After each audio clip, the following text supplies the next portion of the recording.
Welcome, everyone. My name is David Corsar, and I manage career development programs here at the National Wildlife Federation, including this year's EcoCareers Summit, along with support from our youth leadership team and the entire Education and Engagement Department. Today, I would like to thank the students, faculty, and professionals joining us from high schools, colleges, universities, and organizations all across the country, all coming together to learn about rewarding green careers. We hope today's sessions will give you a sense of how to convert the knowledge you gain in classrooms and the skills you gain by working on projects into career skills, as you hear from climate and biodiversity conservation professionals in a range of roles.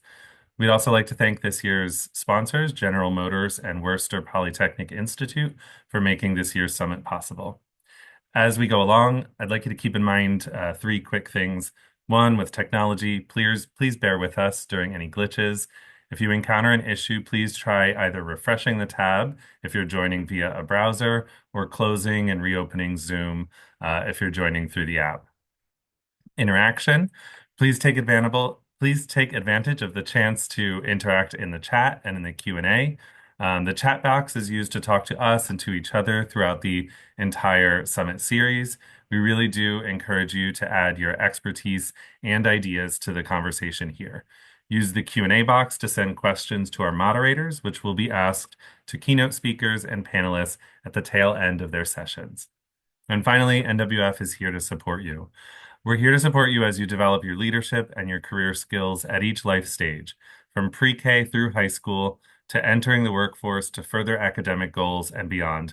We hope you will explore and take advantage of those programs. One resource that I would like to lift up today is our career planning workbook. If you are currently in a planning stage for your career, or if you counsel those who are planning their careers, we hope that this resource may be useful to you all. There's a pinned message in the Zoom events lobby, but I'll also go ahead and drop the link into the chat in a minute. Now, to kick things off, I'd like to introduce you to Àngel Peña, our keynote speaker for today. Àngel is a visionary leader, advocate, and architect of equitable conservation initiatives across the United States. A first-generation Mexican-American born and raised in the Rio Bravo Valley, Ángel is a proud father of four who has dedicated his career to ensuring historically excluded communities have a voice in shaping the 21st century conservation movement rooted in science, justice, and innovation. Angel's leadership is rooted in empathy, authenticity, and a deep commitment to empowerment. As the founding executive director of the Nuestra Tierra Conservation Project, Ángel has led transformative efforts to bridge the nature gap for communities of color, rural families, and urban populations. His work reflects a fundamental belief: access to the outdoors is not a privilege, it is a birthright.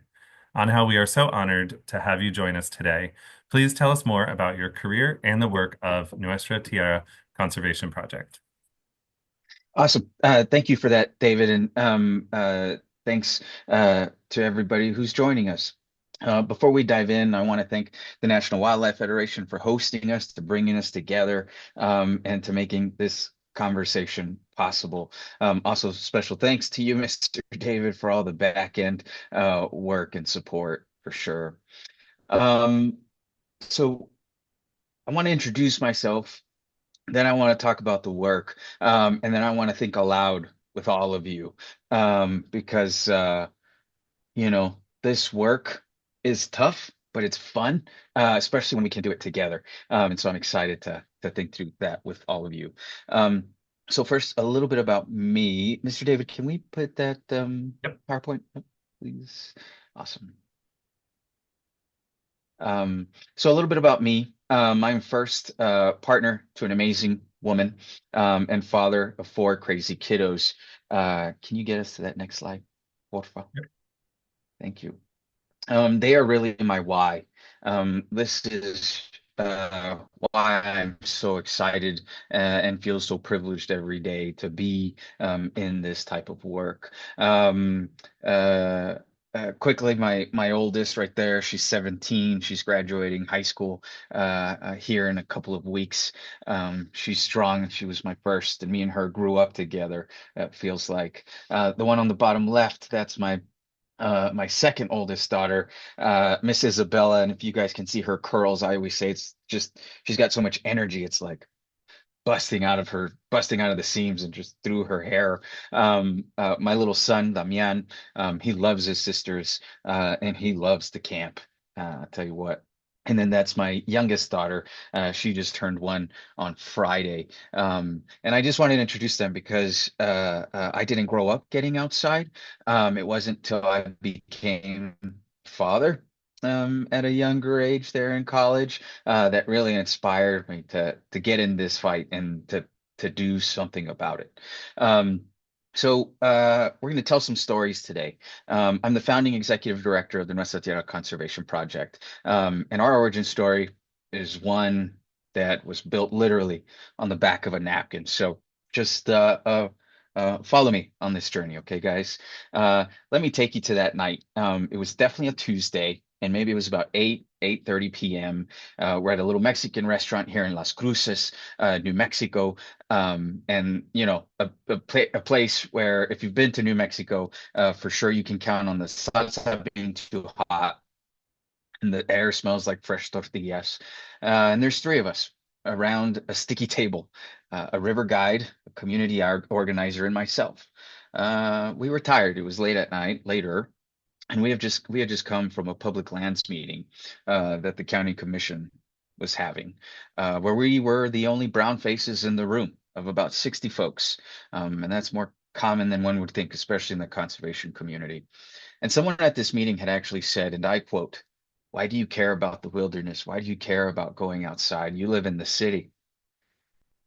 And my friend Gabe, uh, he pulls out a little piece of paper and writes a quick note and just hands it over to me because we're all sitting in the auditorium.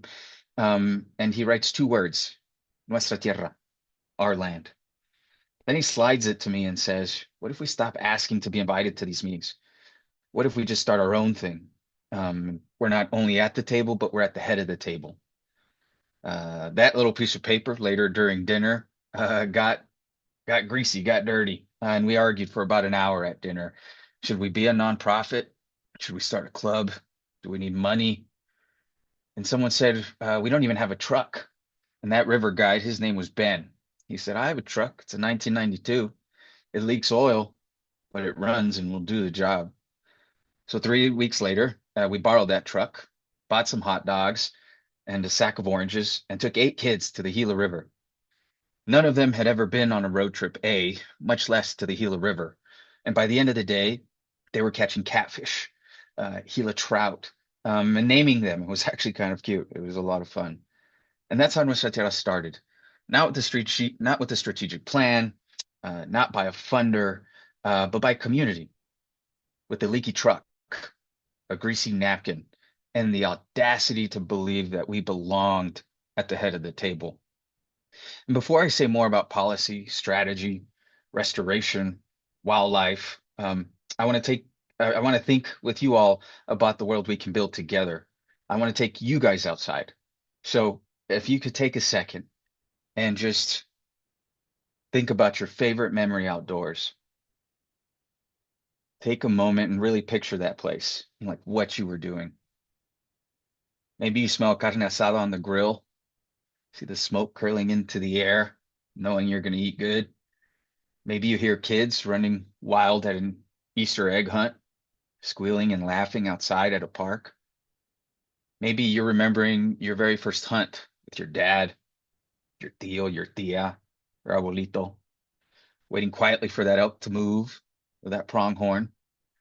Just knowing you're learning something that just can't be taught in books and only passed down. Or maybe you're floating down your favorite river, the Rio Chama, the Rio Grande, the Gila River, the Grand Canyon on a sunny afternoon or a snowstorm. But most importantly, think of who you're with. You're probably surrounded by the people that matter most with not a care in the world. Maybe you have a shovel in your hand or some loppers or planting some native plants with your mom in the yard. Again, think about who you're with and how it feels to belong and to feel joy in an open air, to be connected to the land and to your people. If you had asked me to paint that picture, to picture a memory like that when I was a kid, I couldn't have done it. I didn't grow up getting outside. I'm a first generation Mexican American. My grandfather brought me and my family here from Chihuahua, Mexico, to work hard and build a better life for us and for my family. The outdoors was where we dug holes, hauled rocks, and mowed grass to survive. The idea of going outside to relax and make memories, well, that was just felt like for someone else. But I tell you what, life has a way of showing you what you didn't even know you needed. At 19, I became a dad to Miss Gabby there in the middle. And when Chuck E. Cheese was too expensive for birthday celebrations, I packed some snacks, grabbed my daughter, and ran into the mountains to the Organ Mountain Desert Peaks, which is now a national monument here in Las Cruces, New Mexico. And I've made so many memories with her. It's where we grew up together, quite literally. It became a birthday tradition, and the outdoors became a sanctuary for us, a place to laugh, to float, to fish, to gather, to restore, and to recreate, to create memories, ones that you don't forget. It is truly a privilege to be in this field of work. It's tough. We deal with it all, I'll tell you that. But we should never forget how lucky we are to wake up every day and take care of nuestra tierra, to have the opportunity to build our own table and invite folks to our table. But when you fall in love with the place, you start to notice what threatens it. You notice how easily it can be taken away from you, thanks to industrial interests or policy rollbacks, which you all uh, probably know a little bit more than I on some of these, because it feels like they're coming every day. You notice when decisions about public lands are made in rooms without a single member of your community present. You notice when the places you made your family feel whole and being opened up for extraction or erased entirely. And then you realize this can't be someone else's fight. This is our fight. I knew we had to protect our public lands and waters, not just for my daughter, not for my kiddos, but for every kid who doesn't yet know that the outdoors can belong to them. For every young person who's been told explicitly or implicitly that these mountains, these rivers, these trails, that's not for you. That's why I started Nuestra Tierra. And that's why I'm so committed to this work and to partner with good folks like you. When people ask me at the airport, like, what do you do? I tell them I get to hang out with cool people in cool places. And that's a lot of the work. And that's why we should all here together continue to dive into this conversation. Nuestra Tierra was born the way many movements are, on the back of a napkin, over a plate of food, among friends with a shared frustration and a bigger dream. We wondered why we don't see ourselves reflected in the environmental movement. Why aren't more of our people outside? So we started getting young people outdoors with cookouts, hikes, river trips, and storytelling about the land's history and culture and tradition. Because being outside doesn't have to be climbing 14ers, right? Or uh, mountain biking. Um, Instead, or shouldn't even be about cleaning up a trail. Work that is very important, but can sometimes feel like a punishment. We made it fun. We made sure that our values were represented in the ways we want to get outside, the way our communities like to get outside. We weren't thinking about policy yet. We were thinking about belonging. And pretty soon, we couldn't fit every kid who wanted to spend time outdoors in that 1992 leaky truck. We couldn't reach every kid directly and not fast enough. For real change, we had to move upstream because community engagement without policy change is just a piece of paper and a feel good detour. And policy change without community engagement, well, that's just more decisions made about us without us. Now, Nuestra Tierra, we are a small but mighty team of movement builders with a bold mission to create a conservation movement that reflects the people who've always belonged to this land, the people who've come from this place. Since then, we've grown a lot. And we're 6 years old now. And we've helped secure landmark protections for places like Castner Range National Monument.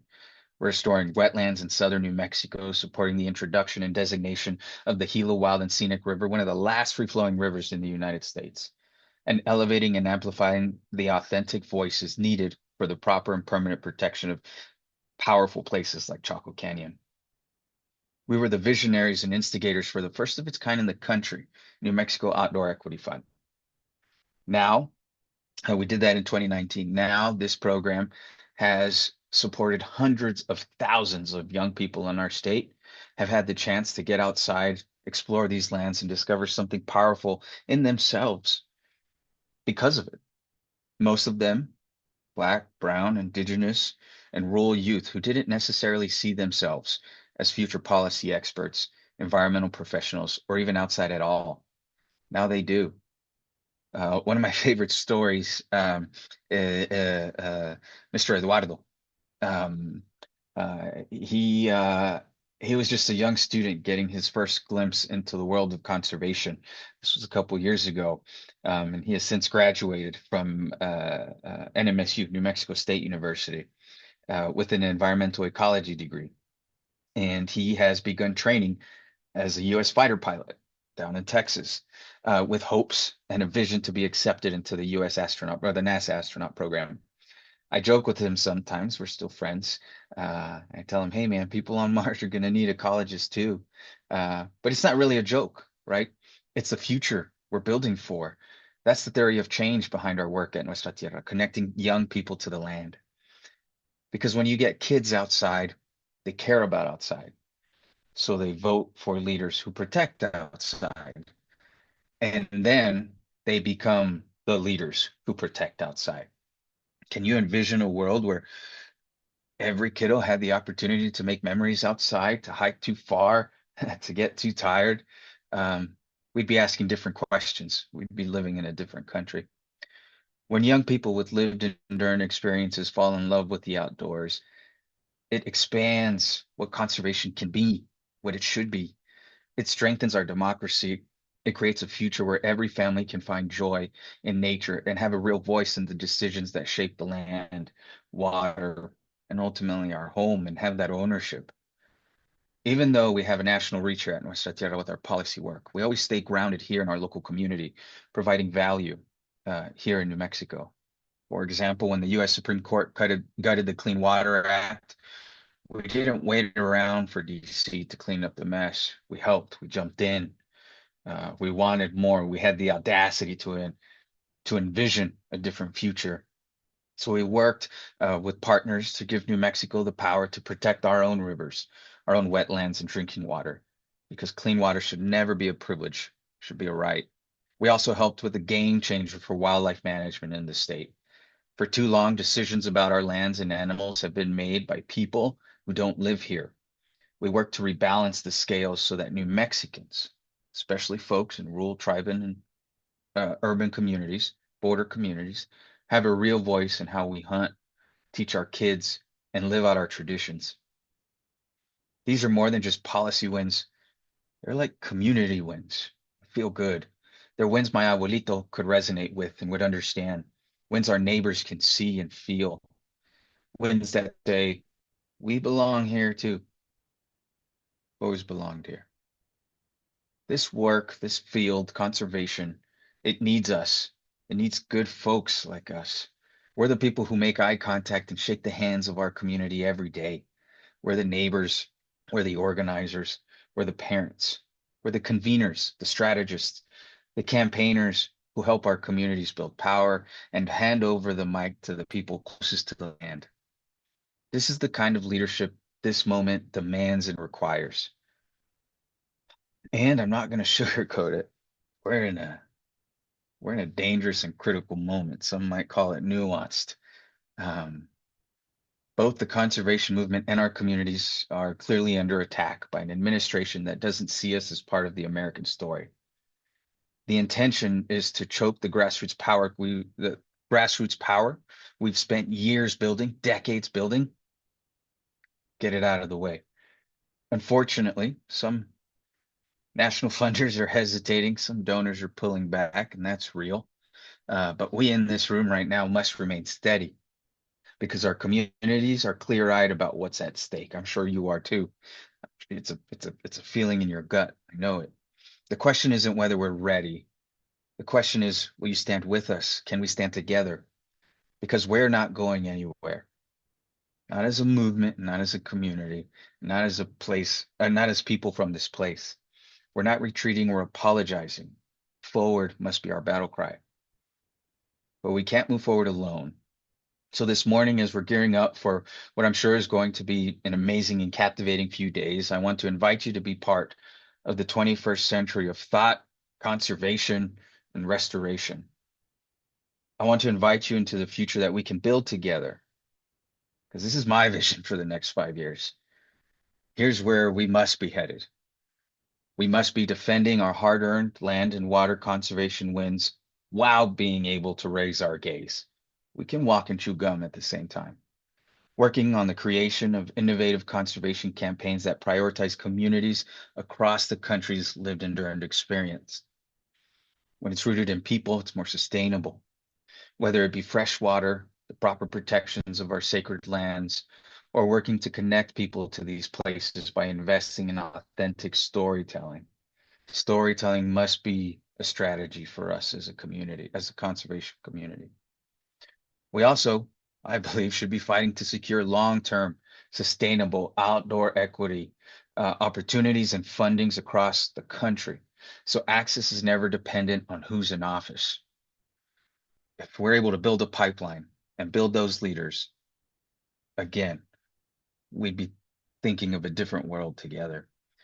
And we're building a movement that works to support the next generation of leaders. The conservation community has a real problem with investing in the pipeline of the next generation of leaders. I want to challenge us as a conservation community to really invest in folks like you all and folks who want to take that jump and dive into this world. And now remember that moment I asked you to think about at the beginning, that memory of being outside with your family, that smell, that laughter, that sense of peace. That's what we're fighting for, but for everyone. We're not just protecting land, we're protecting the possibility for those memories to be made by kids who look like mine, who look like yours, kids who don't even know yet how healing the outdoors can be, but who will if we do our work right. The movement is hungry for your imagination. I want your vision for what's possible, because this isn't just nuestra tierra, this is nuestro futuro. This is our future. Imagine a future where every child, no matter their zip code or background, has a wild place to call home, to go explore, to have a picnic, a place to get their hands dirty and restore a wetland, a trail, sanctuary, Easter egg hunt. We get to build that together. And over these next few days, I want to challenge you all to connect, to make a new friend, share what you're dreaming of, challenge each other, more importantly, and have the audacity to imagine together. And then I want us to figure out together how we make that dream real. For years, many people throughout this movement have been working to restore nature. I believe that nature truly thrives when we work to restore the diversity of our movement, when we work to uplift the stories and histories of our communities, our special places. That's when we will thrive. For me, conservation is the consequence of the deliberate cultivation of community. And hanging out with friends outside is fun. If we're not having fun, we're not doing this work right. That's 100%. Um, can I have you move to the next slide, Mr. David,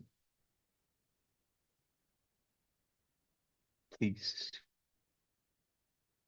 And so, yes, last, I just want to share some proof of concepts to help make my words real and showcase how we can should redefine the 21st century of conservation and restoration strategies and tactics. Um, People, landscapes, culture, and the audacity of imagination. That's the challenge for us today. Next slide. And maybe two, yeah, give me two slides. Yeah, they were oh, those are some great earrings. I just had to share them because a really good friend made them. Next slide, sorry. This idea started on the back of a napkin in 2019, and now Nuestra Tierra is a small but mighty team, and we wake up now every day to ensure that deliberately historically excluded communities not only do we have access to these amazing places, but we have access to the lands and waters management process. We work to do this through education, advocacy, and good old people power. So again, we're not just invited to the table, but we have the opportunity to lead these conversations, to lead with lived and earned experience and memories. Next slide, please.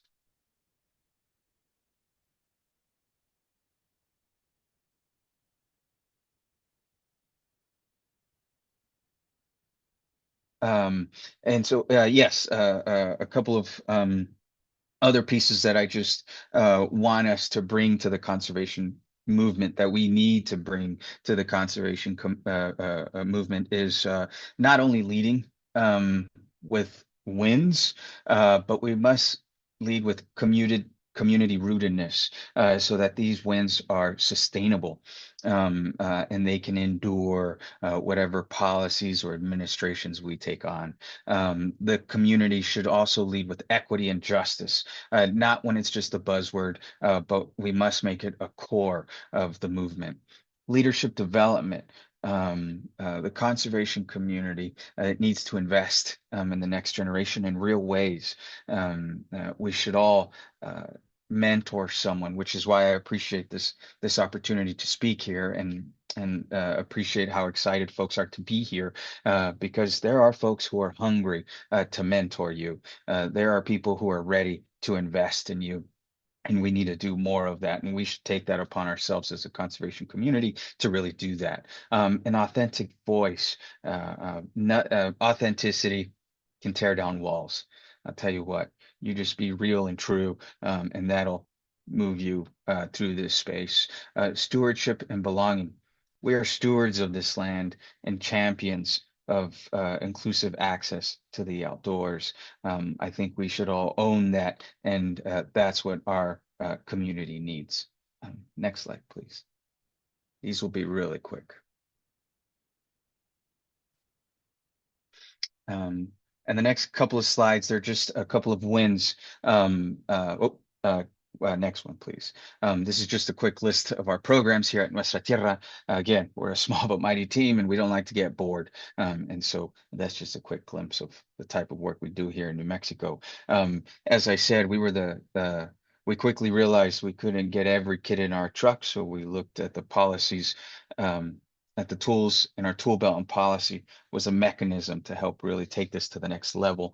We created the first of its kind New Mexico Outdoor Equity Fund, now followed by just about 24 states now have opportunity programs or outdoor equity grant programs that not only help get kids outside, but make sure that we're able to build their confidence and competence so that this can last and really drive generations to the outdoors.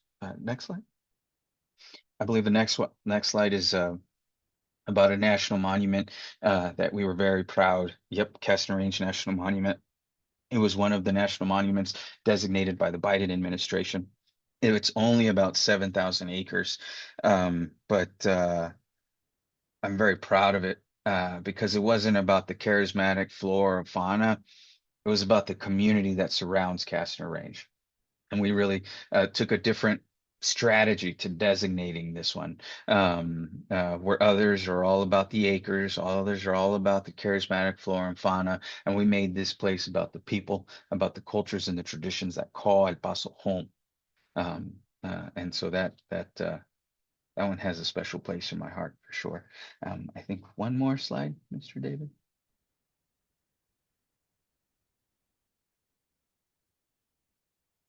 Oh, two more slides.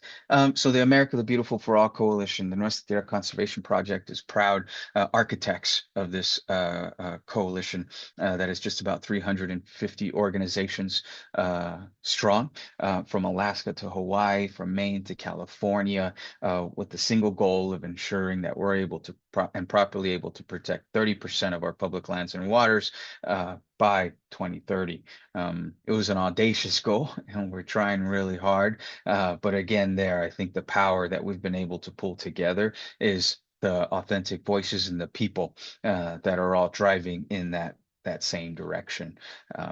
Yep, we're nothing without each other. And now I think just one more slide, Mr. David.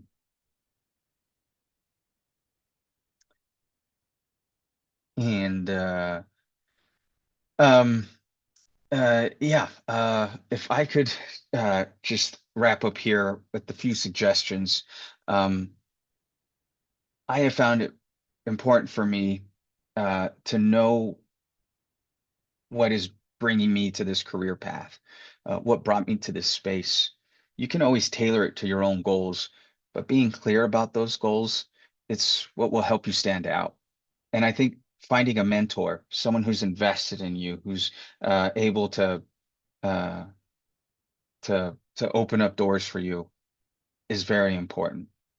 And then the secret ingredient is endless pressure, endlessly applied, because you deserve a win. You deserve to win it. And we as a community, we need your energy. We need your ideas. We need your vision, so that we don't get stale, but we're able to continue to power forward and redefine the 21st century of conservation, for sure. And I think with that, Mr. David, I think that wraps me up. Yes, and uh, hungry for any questions or um, comments or crazy ideas.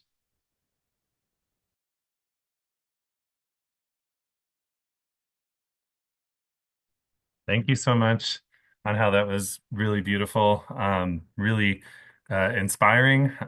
It's always a helpful reminder to those of us working in conservation to go back and remember what it was that connected us to the earth and to the environment around us.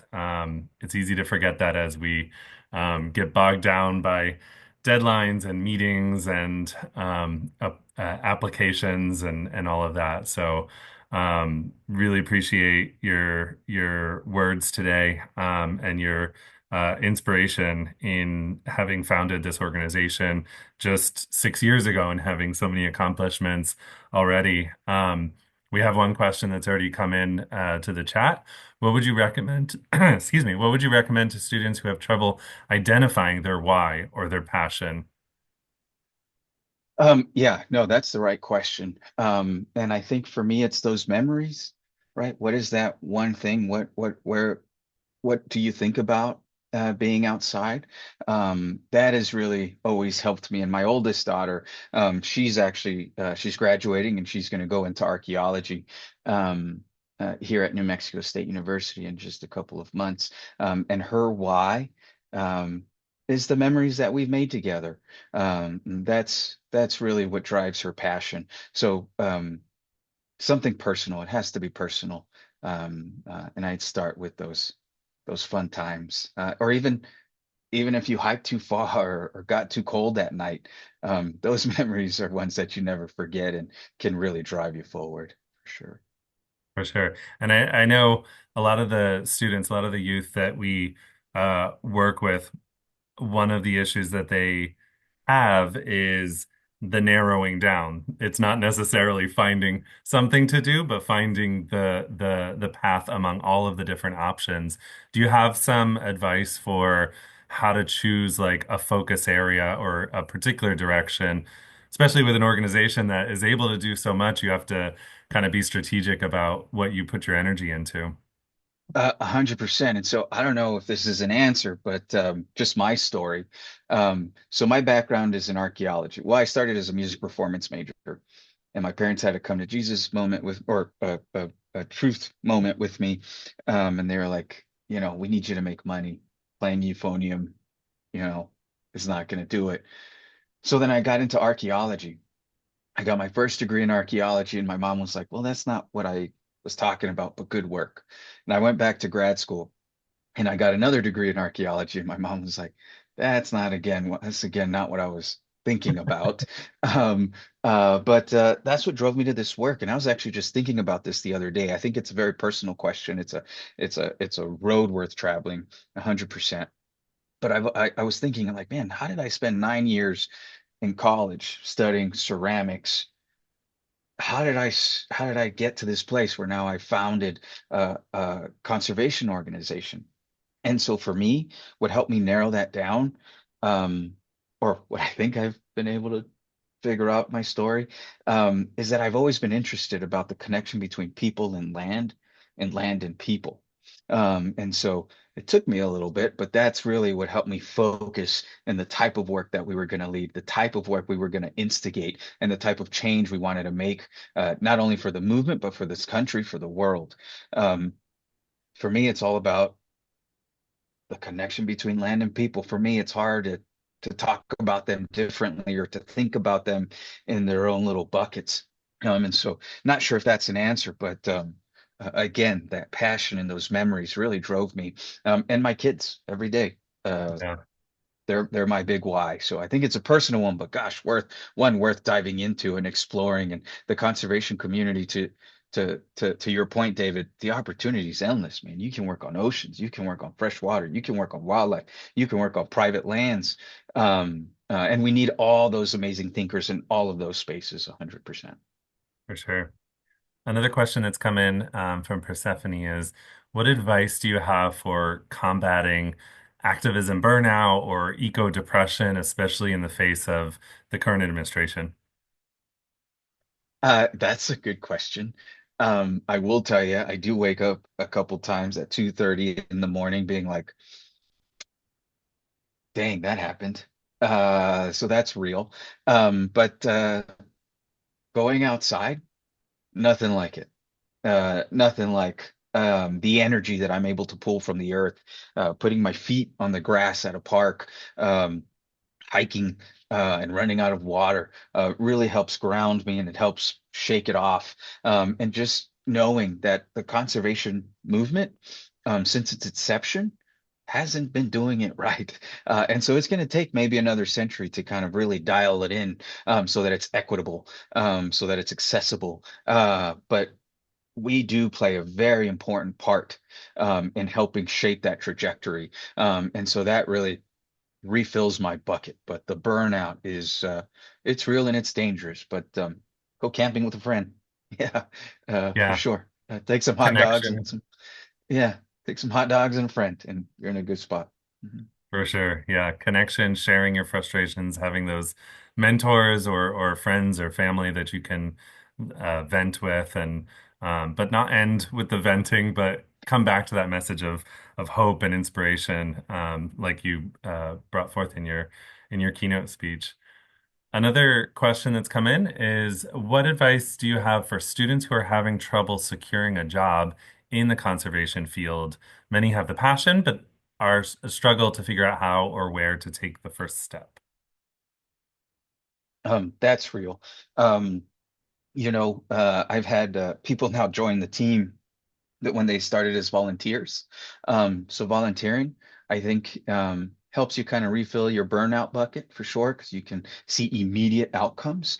And then relationships, a strong mentor is critical for sure. It was critical for me, someone who was invested in me and wanted to see me do well. And I think in any community that you're in, you can reach out to probably your local friends group.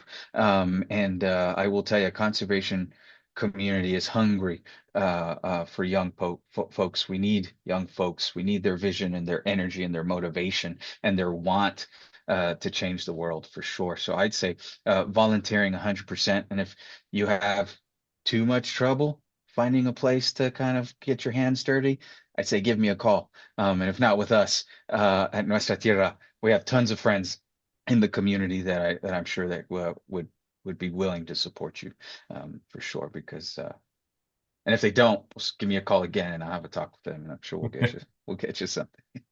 You mentioned a few times the importance of mentorship, and in having a mentor. I have two questions about that. One is if you could Please. talk a little bit about your experiences with a mentor of yours who helped you along the way, and then also ha advice for folks who maybe, yeah, we know we need a mentor. How do we find one? Yeah, no, that's those are the right questions. Well, for me personally, Brian O'Donnell and Ryan Bidwell early in my career really helped me drive to conservation. I was an archaeologist. I was a cultural resource specialist for an organization here in the state of New Mexico. I didn't know I was doing conservation at the time. I was just doing research, I thought. But those folks really helped connect the dots for me, and they really helped instigate my crazy ideas and the vision of Nuestra Tierra. And finding them um, uh, was tough, but I was hungry. And so I think endless pressure, endlessly applied. And again, getting creative. Doesn't matter where you work or what you think you want to dive into, but having someone that you can talk to, that you can vent with, to your point, Mr. David, and also just share some crazy ideas, I think is the right place to start. And I think a mentor doesn't even have to come from the conservation community. I think Mhm. it'd be even awesome if they didn't, because then you would learn new ideas to bring to this space, because we need those new perspectives. Perhaps it's a teacher, perhaps it's a counselor, perhaps it's your mom or dad who takes you hunting or hiking, someone just to pick you up when you're feeling low. And then I think that just kind of begins to roll you in the right direction. And so a mentor doesn't have to be top of the chart, it can start small and help build, because those relationships, they will know someone and then you'll meet someone, and then relationships are super critical and important, I think, in this space for sure. For sure, yeah. I think thinking back to early on in my career, it wasn't until I was maybe 5 years into my first career that I was able to look back and say, oh, these people were my mentors. I didn't realize that at the time. I thought they were just, friends, coworkers who were very helpful. But there are some people who, when you find them, who take an active interest in lifting you up, giving you advice, giving you ideas to work from. Make sure you honor that and recognize that and lean into that and find those folks in your life. I think that's a great point, David. I didn't know they were mentors until recently, so I Yeah. love that, and you're 100% right, spot on. The question, did you face any obstacles or setbacks in starting an organization like Nuestra Tierra? And if so, how did you overcome them? Whew. Short answer, yeah. I started Nuestra Tierra in October of 2019. I had an opportunity to work for an amazing organization, but then I was provided with the tools to kind of call out. I might have been token brown dude, and that's when I was like, we can do things differently. And that's when I started Nuestra Tierra in October of 2019. And then, does everybody remember when Tom Hanks got COVID? The whole world changed, right? I remember 9/11 and when Tom Hanks got COVID, because everything changed for all of us.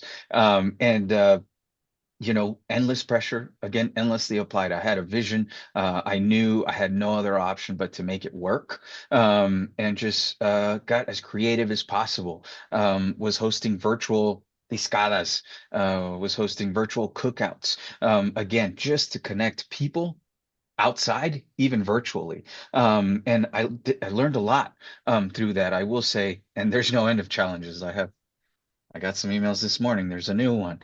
But I will tell you, if you dive in, eyes wide open, knowing it's going to be a challenge, but with that hope and optimism, and just like feeling of there's no other option but to succeed and make it work, you're going to learn a lot. And I'm excited about big challenges these days, because I feel like it's molding me for the next big opportunity. And so I would say dive in, um, and don't stop, and go outside, and then go camping with a friend and vent, for sure, so you can refill your cup. Yeah.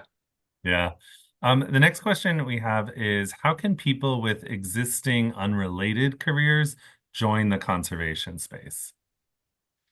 I think that's a great question. And between friends here, everybody who's on the call, I do find that us in the conservation community, we find ourselves doing the same thing again and again, expecting better results.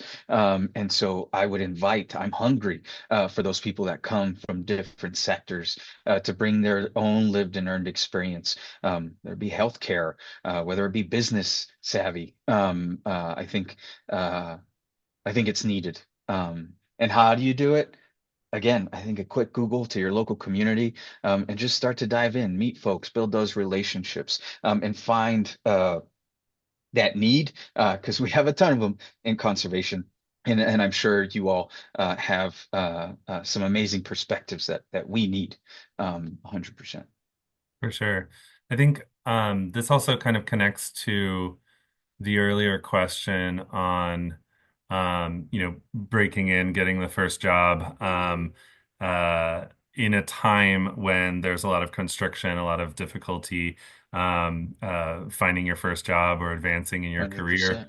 100%. If you haven't thought about the concept of transferable skills, so these are skills that you Yeah. develop in school, in a workplace. That you can carry with you into a different career. So going back to the person who asked about starting their first career, you may not get on the path Oh, that you want to be on immediately. You may have to take, a position that's unrelated to your passion. But if you do with the mindset of I'm building something, I'm learning something, I'm developing some skills that I can take with me to my next career, it can help you feel a little bit more in the driver's seat of your own career, especially in a time like this where the truth is it is difficult to find the position that you may have been training for or hoping for a while.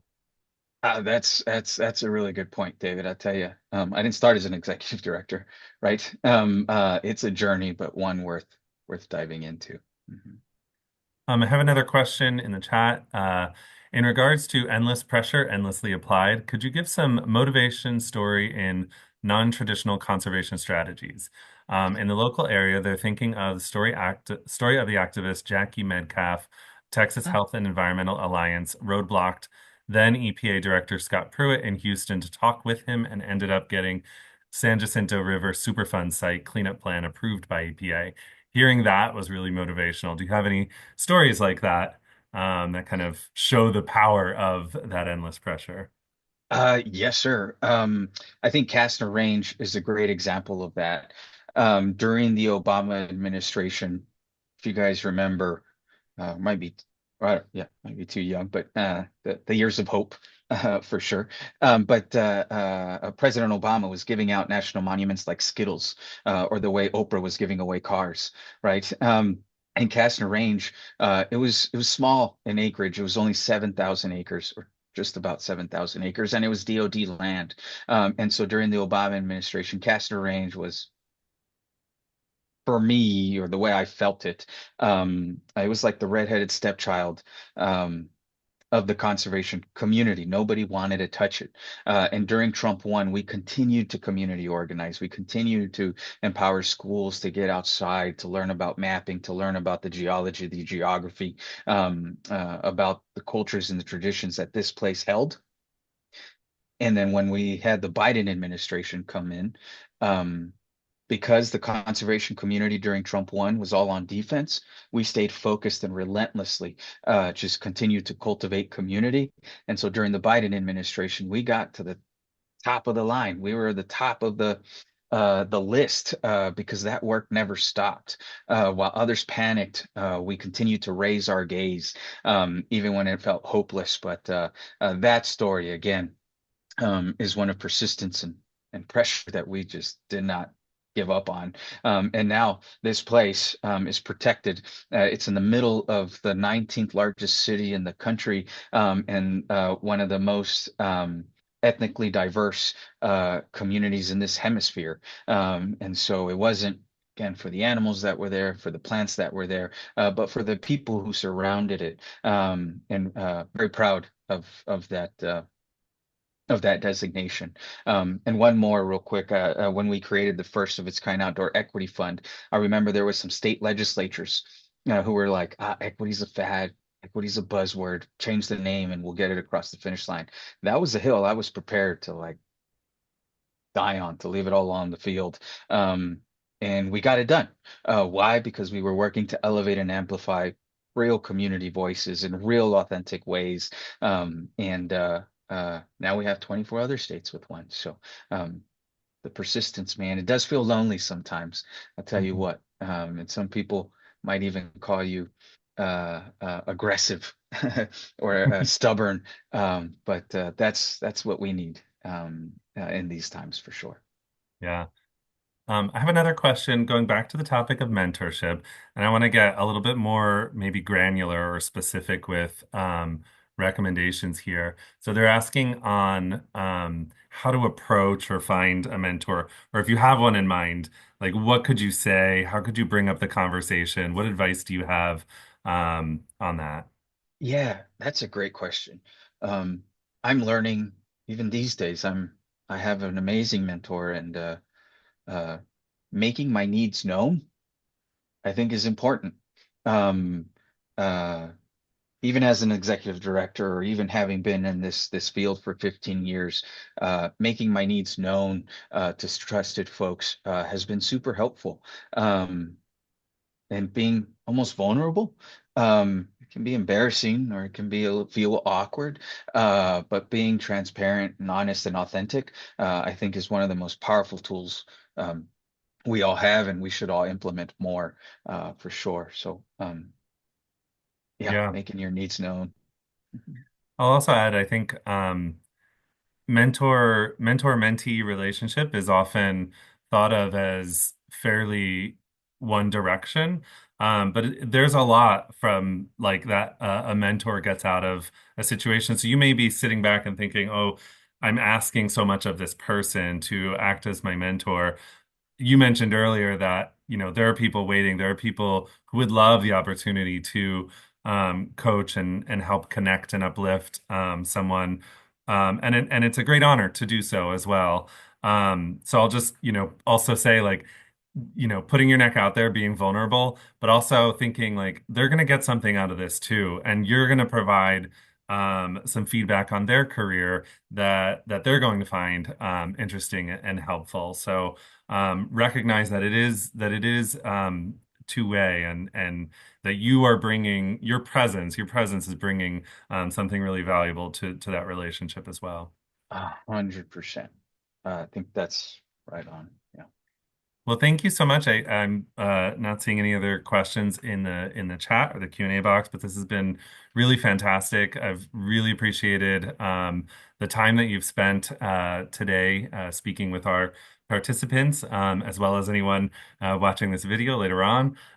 Really inspirational stories and an example to follow in an entrepreneurial career path, kind of seeing a need and fitting that. The value of community and mentorship. It's been really fantastic speaking with you. I look forward to continuing to engage with you in the future. So thank you so much.